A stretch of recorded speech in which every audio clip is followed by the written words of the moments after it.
Ini judul yang saya bikinkan, resiko gagal di pinjaman online legal dan ilegal. Sekarang kita bahas untuk yang akan Anda dapatkan ya cuman sebar data, Anda dipermalukan, tidak ada lagi dari itu, tidak ada lagi gitu. Pasti mengalami semuanya yang seperti itu. Akan dipenjara lah dengan kasus penipuan dengan ini segala macam. Itu pasti teman-teman mengalami kalau gagal bayar di pinjol. Ketika Anda tidak mampu bayar di pinjol yang tidak terdaftar atau tidak berizin di OJK, hal yang paling Assalamualaikum warahmatullahi wabarakatuh. Selamat siang ya kepada teman-teman semuanya, khususnya yang selalu menantikan video terbaru atau updatean terbaru dari channel Solusius.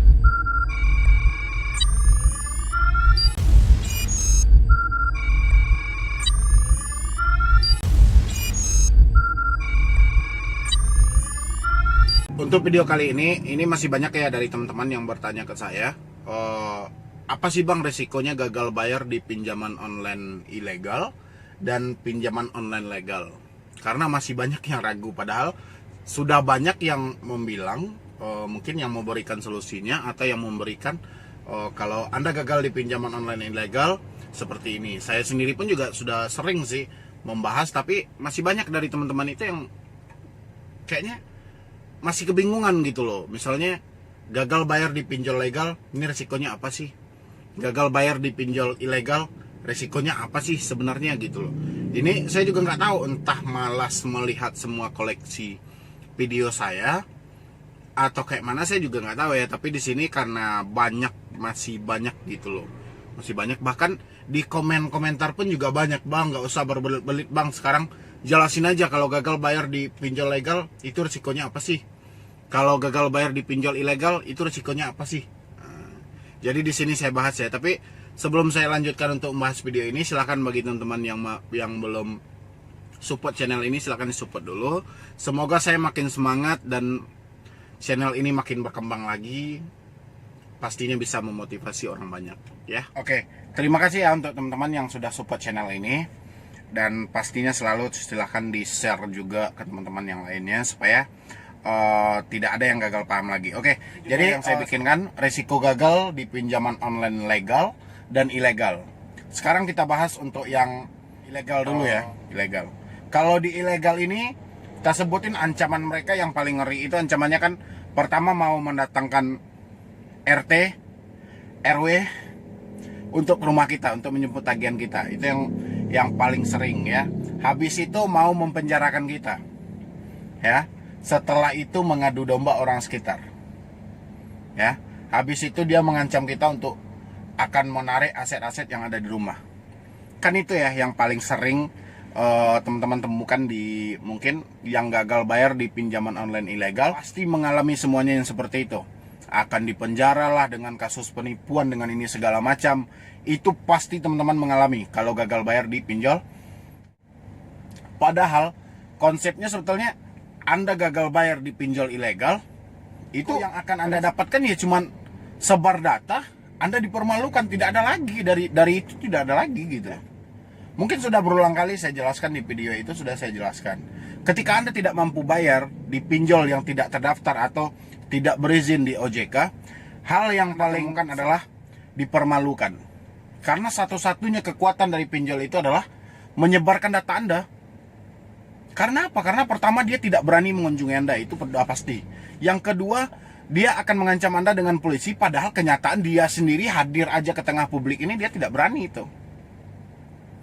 Tapi pada dasarnya debitur yang gagal bayar di pinjol itu umumnya ketakutan. Karena apa? Karena rasa bersalah yang terlalu tinggi. Kenapa bisa terjebak ke sini? Pokoknya rasa penyesalan lah gitu. Jadi saking lamanya Anda merasa bersalah, itu akan semakin sulit pemikiran Anda itu untuk bangkit kembali. Anda makin terpuruk dan makin terpuruk. Ya. Terus dibilang lagi nanti petugas lapangan kami akan datang ke tempat Anda, katanya kan, dari pinjol ilegal ini kan sering itu. Pokoknya persiapkan uang Anda, petugas lapangan kami akan menjemput tagihannya langsung ke rumah Anda. Pada dasarnya dia itu cuma mengadu domba orang sekitar kita untuk mengancam kita lagi, untuk menekan kita lagi. Jadi yang dia bilang itu petugas lapangan itu adalah orang sekitar kita yang telah berhasil dia adu domba. Nanti orang sekitar kita lah yang akan menekan kita. dengan bermacam-macam cara lah yang dibuat oleh orang sekitar kita nanti untuk menekan kita itu. Biasanya cuma seperti itu gitu. Hal lain yang lebih ngeri di atas itu nggak ada. Cuman dia itu bisa menguasai segi pengancaman, sehingga kita pada umumnya yang debetur yang gagal bayar ya, itu kan kita yang menjunjung nama baik. Jadi sehingga ketika kita dipermalukan, ketika data kita disebar, rasanya itu sudah kayak mana gitu ya, hidup kita sudah hancur ini segala macam. Padahal kalau bagi saya pribadi, makanya saya bikin moto seperti itu, lebih baik kita malu sesaat daripada kita hancur selamanya. Data Anda disebar, Anda ditekan atau dikucilkan orang sekitar, itu cuma sesaat aja, sampai orang tahu fakta sebenarnya itu seperti apa dari pinjol ilegal ini. Ya, intinya gagal di pinjaman online ilegal itu tidak ada risiko lain selain Anda dipermalukan dan disebar data. Ya, pokoknya konsepnya online harus Anda rubah menjadi offline. Jangan pernah membayar perpanjangan ataupun mencicil. Konsepnya cuma itu, tidak ada hal lain. Anda akan terlepas dari yang namanya pinjaman online kalau Anda tidak berani offline. Offline-nya gimana Pak? Tantang debt collector-nya untuk datang ke rumah Anda. Ya, debt collector ilegal ini Anda tantang untuk datang ke rumah Anda. Orang sekitar Anda mendesak nanti karena ini dia bilang mungkin Anda menjadikan nomor dia sebagai penanggung jawab. Nanti Anda cukup jelaskan kepada orang sekitar, tolong sampaikan kepada debt collector yang masih menelpon Anda, suruh datang ke alamat saya. Ya, karena tidak ada kekuatan lain dari pinjol ilegal selain menyebarkan data dan membuat Anda bingung. Tapi konsepnya jangan pernah ada terbesit dalam hati Anda untuk ajang balas dendam atau Anda menggali lubang lagi ke aplikasi lain, jangan pernah ya. Karena kalau sudah terjebak saat ini ya sudah akhiri. Jangan pernah ada niat jahat lagi. Wah, saya harus balas dendam nih, udah berapa banyak ini duit saya habis. Jangan pernah seperti itu. Ya. Jadi sampai di situ paham kan? Oke, jadi kita lanjut lagi untuk yang legal. Kalau gagal bayar di pinjol legal, itu risikonya apa Pak? Benar nggak kita bisa dipenjara? Benar nggak kita bisa dikasuskan ke Perdata? Benar nggak debt collector-nya akan datang ke rumah? Kebanyakan seperti itu ya. Tapi di sini kita bahas. Resiko terberat Anda ketika Anda gagal bayar di pinjol, itu sudah dijelaskan oleh OJK. Ya, sudah dijelaskan oleh AFPI. Ketika debitur tidak mampu lagi membayar lebih dari 90 hari, itu data mereka harus diserahkan kepada otoritas jasa keuangan untuk ditindaklanjuti. Ditindaklanjut ini dari segi apa, itu Anda akan dimasukkan ke dalam daftar kredit yang bermasalah. Ya. Apakah ini secara permanen? Itulah yang tidak jelas dari OJK sampai detik ini. Ya. Apakah kita akan diproses Pak secara perdata? Itu belum pernah terjadi. Sejauh ini orang gagal bayar di pinjol yang online belum pernah mereka yang sampai ke kasus perdata. Bagaimana debt collector yang selalu membilangi kami atas dasar one prestasi? Memang kalau untuk urusan utang piutang itu kiblatnya memang ke perdata, bukan ke pidana. Ya. Jadi Anda jangan salah paham lagi. Jadi ketika Anda gagal bayar di pinjaman online legal, itu memang cocoknya ke perdata. Tapi apakah pernah sejauh ini pinjaman online mempermasalahkan orang ke perdata atau mempermasalahkan debiturnya ke urusan perdata? Itu belum pernah terjadi. Ya, atas dasar pinjaman online ya. Terus kenapa ini debt collector-nya selalu mengancam, selalu menekan, dan konsep mereka juga tetap itu mengambil tagihan. Ya, tidak ada konsep mereka yang lain karena tidak ada kekuatan lain mereka selain melakukan penekanan secara halus. Kalau mereka melakukan penekanan secara terang-terangan, itu OJK sudah menjelaskan. Kalau ada dari pinjol legal yang melakukan penekanan di luar dari SOP yang telah diterapkan atau di luar dari aturan yang telah diterapkan oleh AFPI, itu izinnya akan dicabut. Ya, tapi kita juga banyak sih menemukan pinjol legal yang menyalahkan dari SOP atau aturan-aturan yang telah ditetapkan, tapi izinnya juga tidak dicabut ya.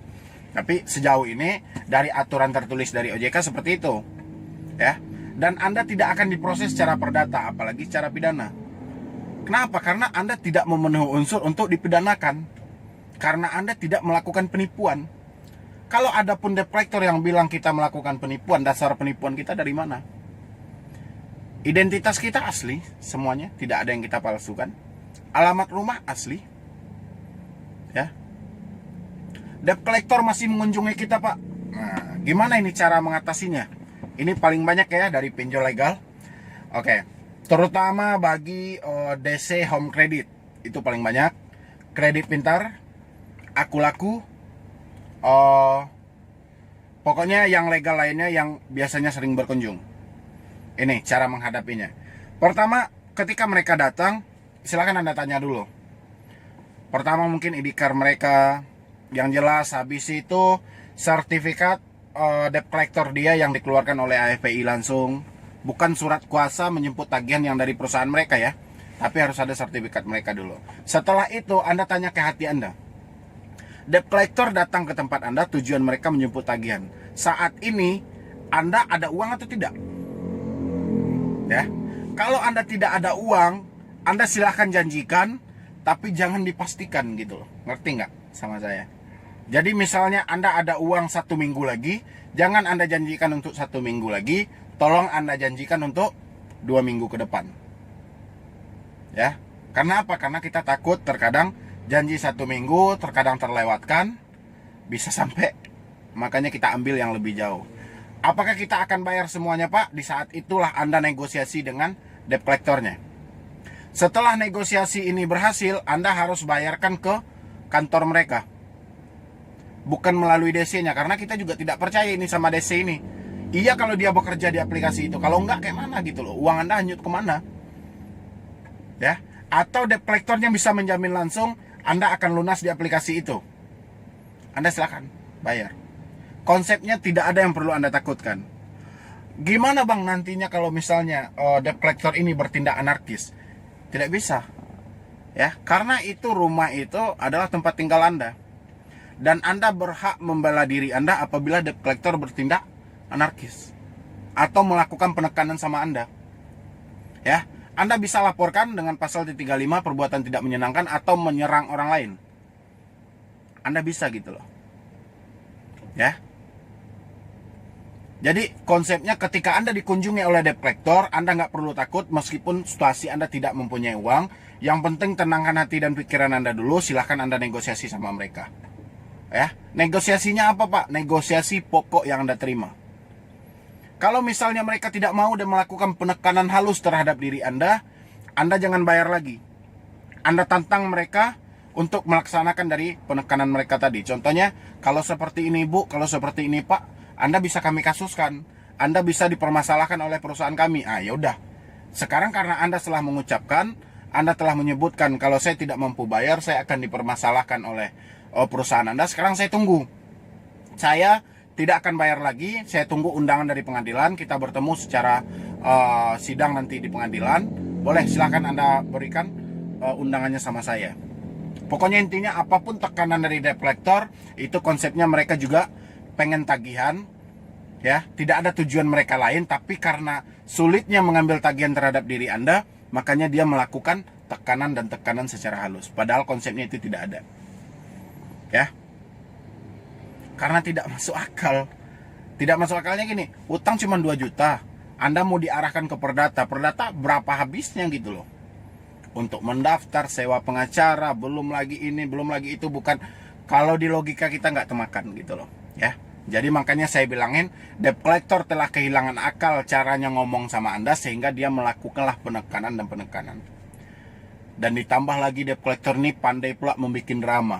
Dulu Bu, dulu Pak, pernah orang yang kejadian seperti ini sampai dipermasalahkan secara hukum dan akhirnya sekarang di penjara. Entah siapa yang dulu itu, kita juga nggak tahu. Dia cuma lagi ngarang cerita. Biasanya debitur yang kehilangan akal langsung dia cerna itu. Padahal itu nggak ada. Ya, jadi intinya yang saya bilangin di judul tadi, gagal bayar di pinjol ilegal dan gagal bayar di pinjol legal, itu konsepnya juga hampir sama. Anda tidak akan pernah dipenjara, Anda tidak akan pernah diperdatakan, tapi debt collector hanya melakukan penekanan untuk Anda. Supaya apa? Supaya di konsep awal Anda harus membayar di aplikasi mereka. Sekarang kan di tengah COVID saat ini, Anda tanyakan ke hati Anda, kira-kira yang Anda butuhkan saat ini apa? Membayar hutang atau bertahan hidup, itu konsepnya ada dalam diri Anda. Jadi intinya, segala resiko atau apapun resikonya tentang gagal bayar di pinjol ilegal dan pinjol legal, itu resikonya ya satu di blacklist, yang kedua dipermalukan. Tidak ada resiko lain dari itu. Ya, sekarang tinggal Anda tenangkan hati dan pikiran Anda. Silahkan gunakan moto saya, lebih baik malu sesaat daripada hancur selamanya. Oke? Jadi kurang lebih itu jawabannya dari teman-teman yang bertanya ke saya, resiko gagal bayar di pinjol ilegal dan legal. Silahkan Anda pahami, silahkan Anda cerna. Dan mungkin cuma itu dulu yang dapat saya sampaikan. Terlebih dan terkurangnya saya mohon maaf. Nanti kalau masih ada pertanyaan dari teman-teman semuanya, silahkan di nomor di bawah ini, ya. Nanti insya Allah akan saya jawab. Dan begitu juga kalau misalnya ada misalnya masukan dari teman-teman, saya harus bahas video tentang apa, silahkan juga diajukan. Bagusnya saya bahas seperti apa sih supaya channel ini makin berkembang dan makin disukai oleh orang banyak, pastinya bermanfaat. Ya, jadi sekian dulu dari saya, Medi Broni. Wassalam. Mengadulu cinta dan adik katakan, kalau di hati hanyalah permainan, dan nilai tahu kita ndak sepadan, biar turikan langkah. Umpama api dan memakan sekam, barunya ndak tampak.